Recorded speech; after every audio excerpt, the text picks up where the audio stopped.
Du Nord, ma dynamique de libération s'incarne en un ultime leader. Alors, il libérera avec perfection et en toute autorité le peuple de l'Alliance.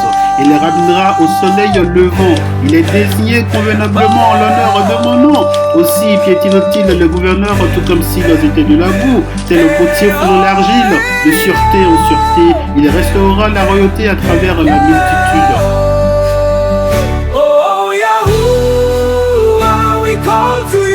Shalom, shalom, yesharal, shalom alkim, shalom alkoto, paix sur vous les sympathisants, les partisans, barouakara, basham yahuach, barakan wakam, bayat yahuach, barakin nafashi at yahuach.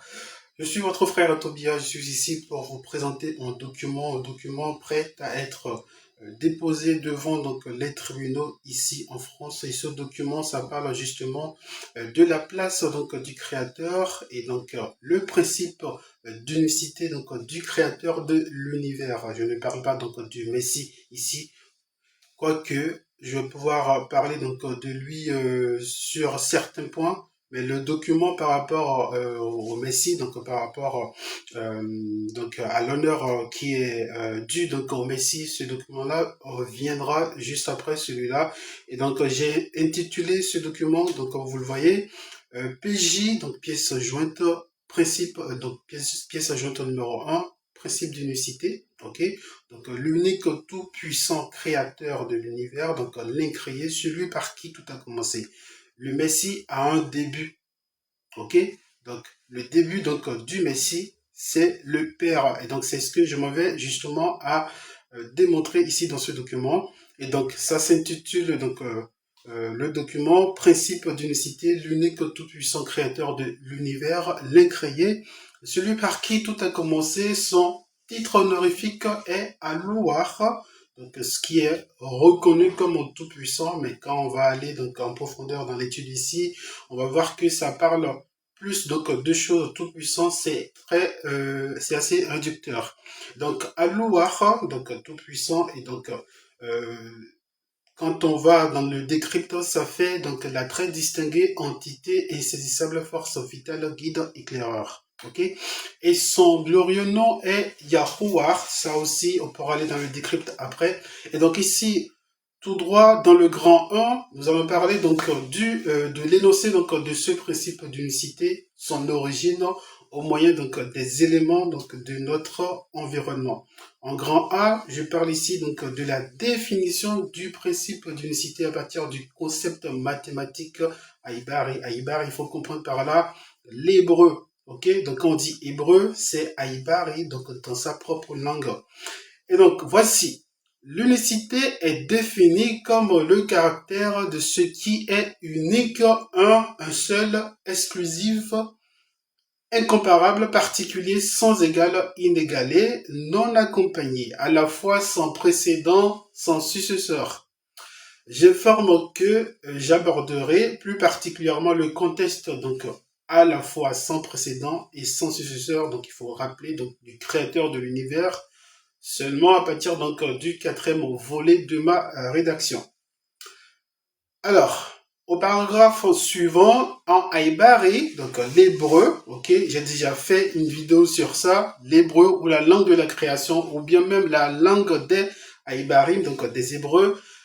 La science des nombres rationnels se présente telle que l'expression de l'unité se lie à CAD pour désigner un ou un seul suivant le décrypte de chacune des trois lettres composantes.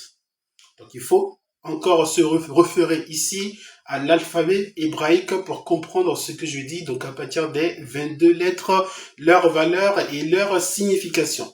Le mot ou l'expression un ou un seul appelé Akkad en Aïbari représente une ouverture d'échelle de nombre d'éléments quantifiables dans un ensemble de concepts concrets et abstraits ou de procédures simples et de composition de procédures. Qu'est-ce que je veux dire par là? Exemple, le nombre d'années passées sur Terre à la tête d'un royaume ou le temps de gestation d'un fruit au sens symbolique en ce qui concerne l'homme.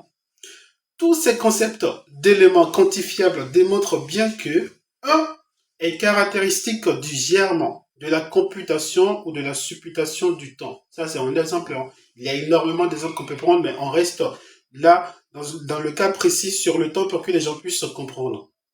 Donc, car, non seulement, donc, 1 marque le commencement de la computation sur l'échelle temps, mais il est également l'indicateur de fréquence jamais égalée. En effet, dans la consommation du temps, un ou un seul demeure la seule et l'unique fréquence en termes de nombre de fois qu'un phénomène périodique se reproduit grâce à l'unité de temps telle qu'une seconde, une minute, une heure, une journée. Donc, en définitive, un ou un seul reste un phénomène à l'instar de sa manifestation dans le concept durée et temps ou l'espace parce qu'il franchit l'inégalable. Dans le sens où, dans la consommation du temps, ce sera toujours à la fois une seconde, une minute, une heure, à la fois une seule journée, qui se reproduiront à chaque fois. D'où un ou un seul est le principe stabilisateur du temps.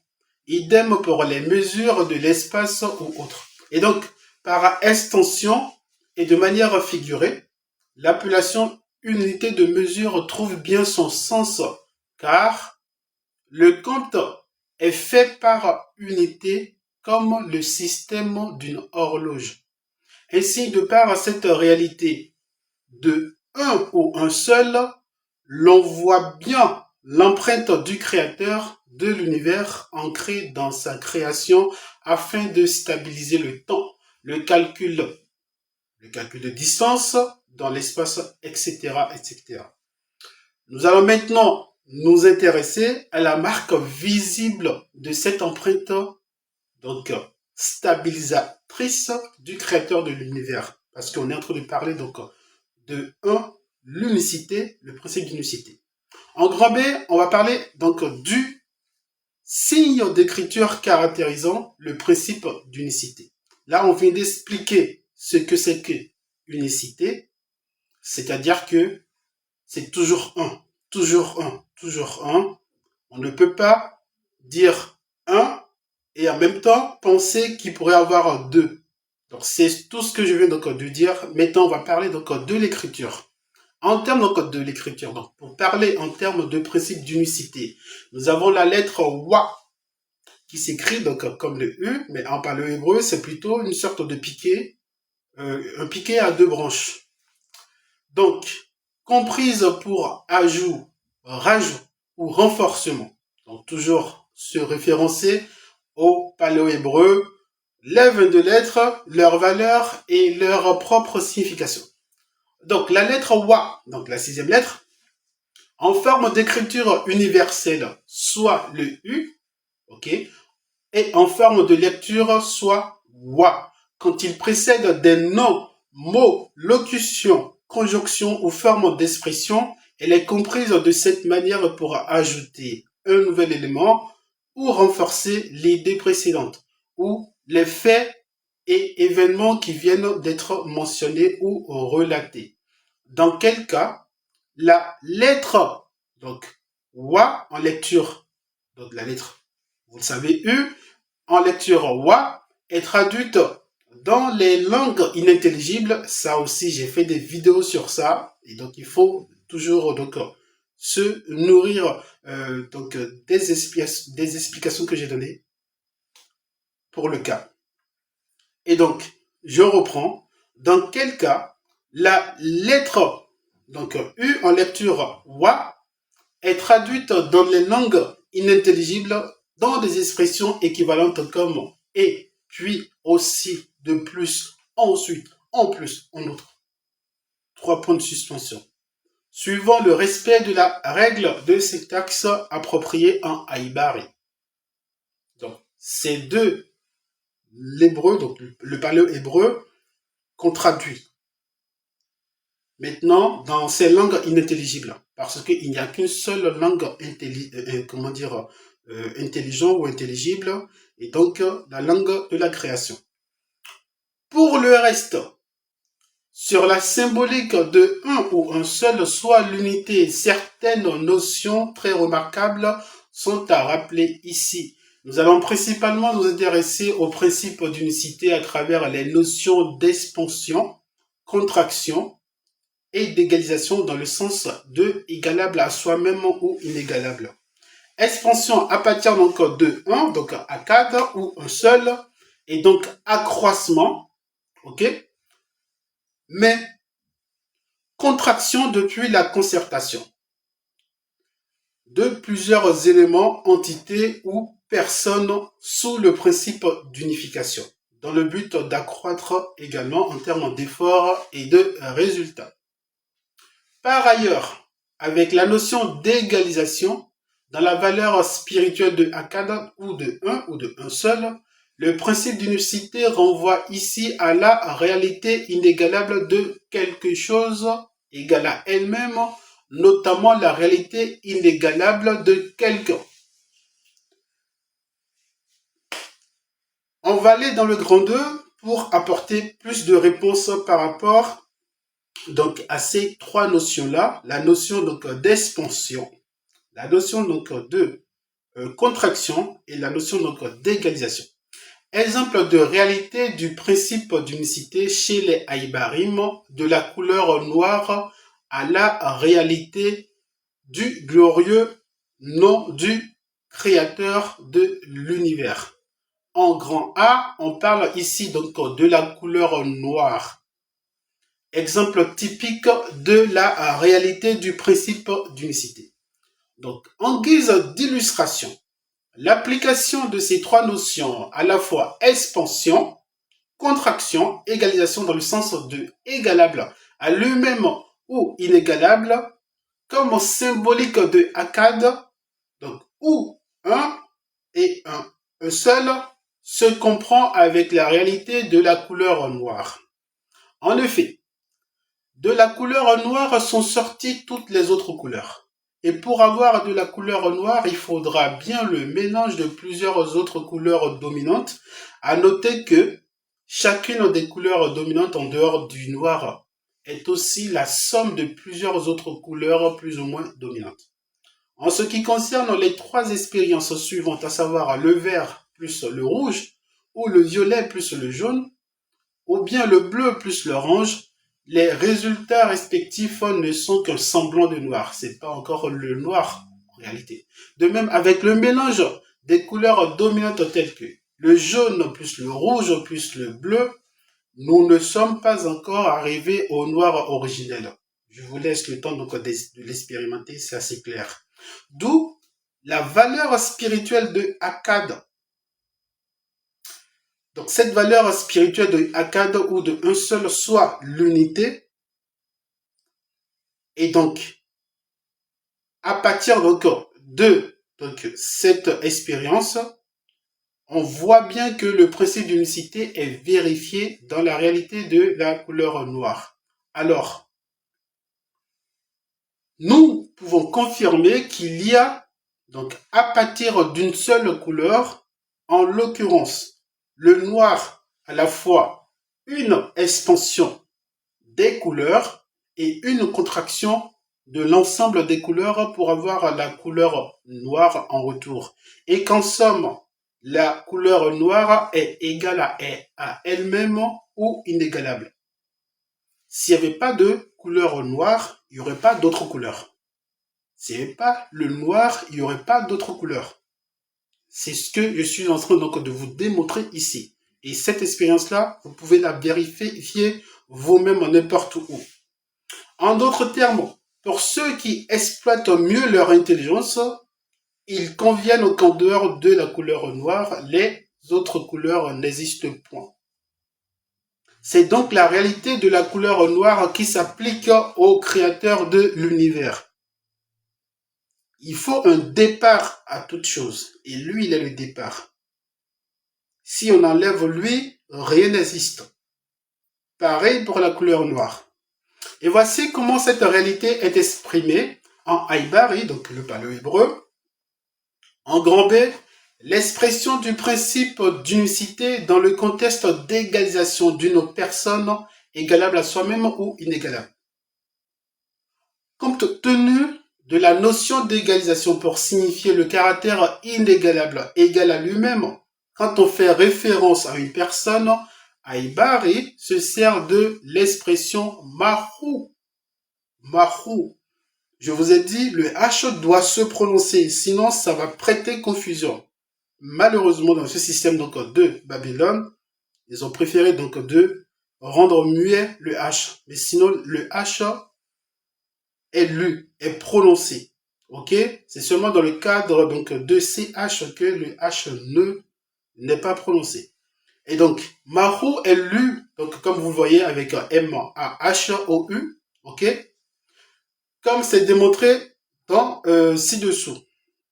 Donc là, c'est le passage de 1 Samuel, chapitre 10, le verset 24. Le texte, il est juste là. Ok?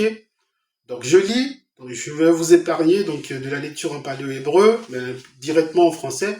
Et Shamuel, donc Samuel, dit à tout le peuple, voyez-vous celui que Yahuwah a choisi.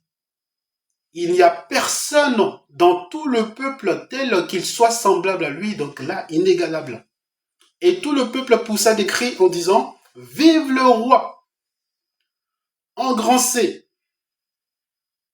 Fait important, ok, à rappeler. Donc ici, concrètement,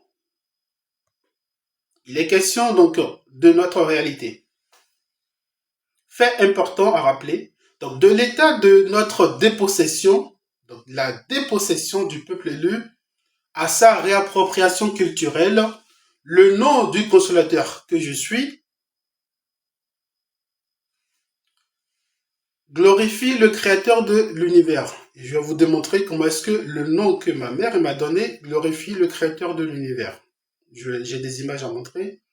Donc, il faut remarquer que le même mot utilisé pour exprimer le caractère inégalable d'une personne, comme je viens de le démontrer, avec justement le prophète Shamuel, qui a désigné donc le roi, ok, avec l'expression Mahou, ok.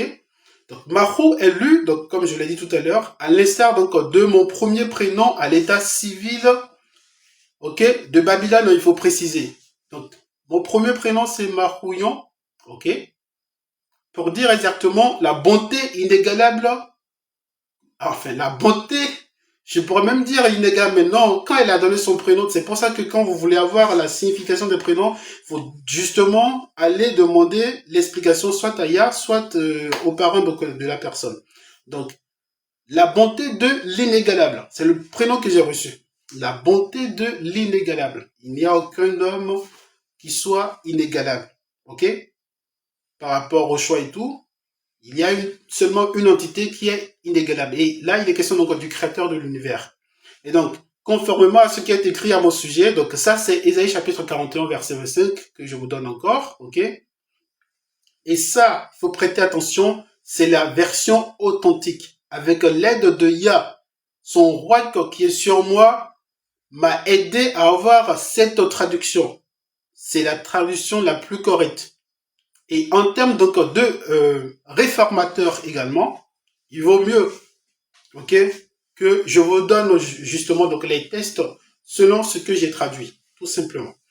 Donc, en paléo-hébreu, Hayawati, Matsafwan, Wayat, Mamazarak, Shamash, Yakara, Bashami, Wayaba, Saganim, Kamu, Kamara, Wakamu, Yuatsar, Yaramas, Tayat. Ok?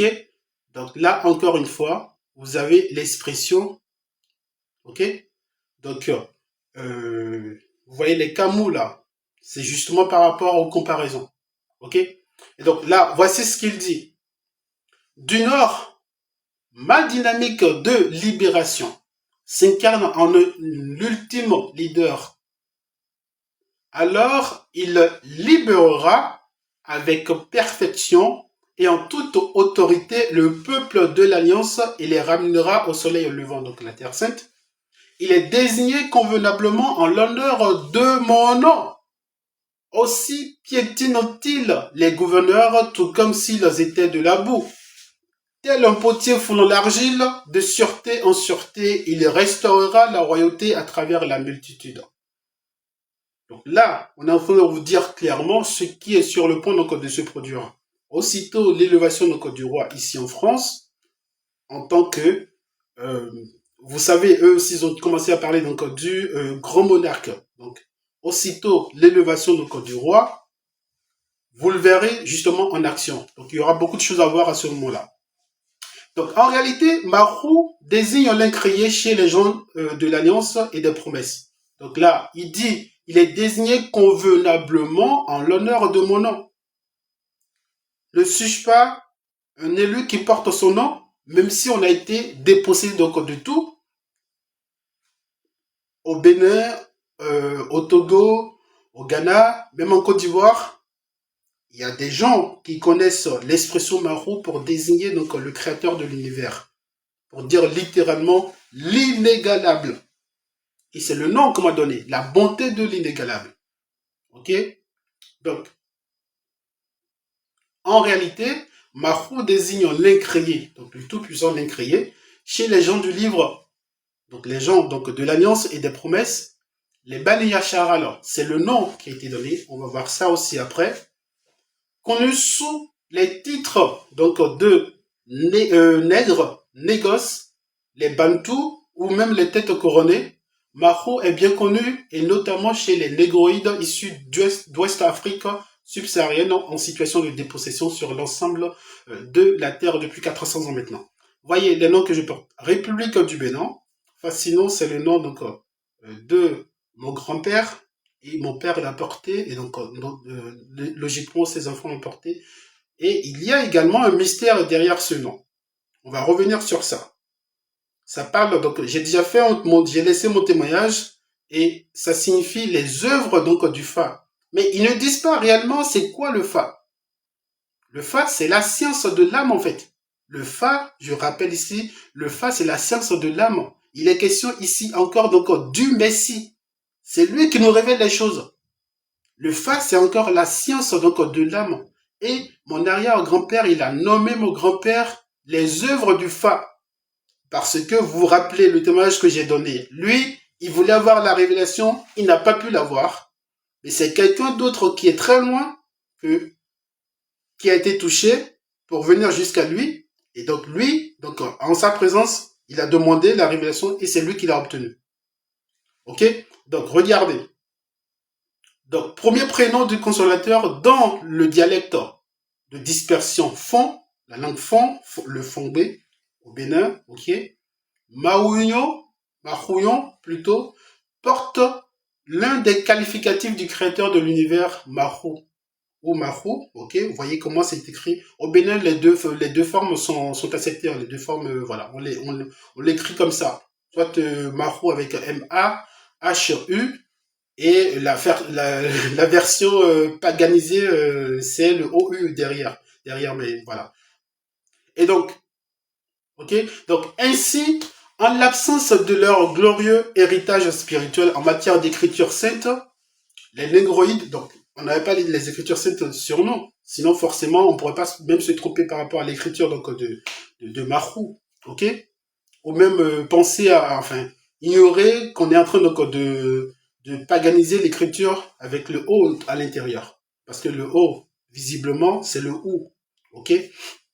Donc ainsi, même en l'absence de leur glorieux héritage spirituel, en matière d'écriture sainte, les négroïdes ressortissants du Bénin, du Togo, du Ghana et de la Côte d'Ivoire connaissent bien l'expression Marou pour désigner littéralement l'inégalable, ou celui qui est égal à lui-même en se référant à l'unique tout-puissant créateur, l'incréé, celui par qui tout a commencé par expansion. Donc à partir de lui, il y a expansion de toutes choses.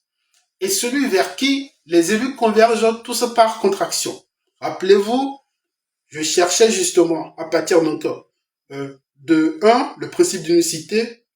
on avait vu, donc on a juste vu trois notions, la notion d'expansion, de contraction et d'égalisation. Et donc, lui, un seul tout-puissant, il a commencé, et donc expansion de toutes choses, ok? Égalisation, personne n'arrive à se... voilà, il est inégalable, ok?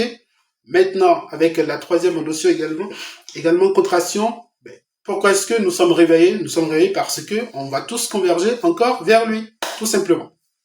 Ok? Donc, et puisqu'il est, c'est là, c'est encore intéressant parce que les tests sont là pour prouver chaque chose que j'affirme ici. Ok? Donc, puisque lui-même, parce que les gens visiblement ils vont se demander, mais va nous donner trop nous un test dans les Écritures qui démontre clairement que on peut aussi l'appeler Mahou. Et voici. Et puisqu'il est lui-même la source, il est Mahou dans tous les domaines de la vie, à commencer par l'enseignement ou le domaine de la connaissance comme le relève l'écriture ci-après. Et là, il est question de Job chapitre 36, verset 22. Han al yashagayab bakaku mi kamahu muara. Donc là, c'est la comparaison, comme je vous l'ai dit, avec l'expression kamahu. Ok? Donc, on est en train de parler donc de comparaison ici. Il dit voix al. Donc, al, c'est la forme et l'appellation. Raccourci, on va voir après. Voix al, donc tout puissant, est exalté en son pouvoir, qui enseigne mieux que lui. Donc, en gros, en termes donc d'enseignement, des connaissances, mais qui peut l'égaler? Personne. Qui enseigne mieux que lui? C'est ça. Mi, qui, kamaru, ok, moira, donc enseignement, ok, kamaru, mais qui mieux que lui? Qui mieux que lui? Et donc, rappelons tout de même que Mahou n'est qu'un qualificatif que l'on utilise à défaut pour évoquer le principe d'unicité du créateur de l'univers, mais que le titre honorifique et son glorieux nom, avec cette réalité du principe d'unicité, qui lui sont reconnus, sont bien renseignés, et ces titres, donc ce titre honorifique et son glorieux nom, en valeur de loi. Et c'est ce que nous allons voir justement dans le volet juste après. Gloire et louange à l'Éternel Tout-Puissant, lui qui continue de témoigner son fidèle amour à son peuple. Bien-aimés, nous voici bientôt au terme de nos 400 ans de servitude. Et nous sommes sur le point de quitter nos différents lieux de dispersion pour rentrer à la maison sur la terre sainte chargée de grandes richesses. À cet effet et dans le but de réunir le peuple, je vous propose quelques lives pour la semaine. Jour 1, nous allons évoquer les fautes passées et leurs implications profondes que nous devrons comprendre.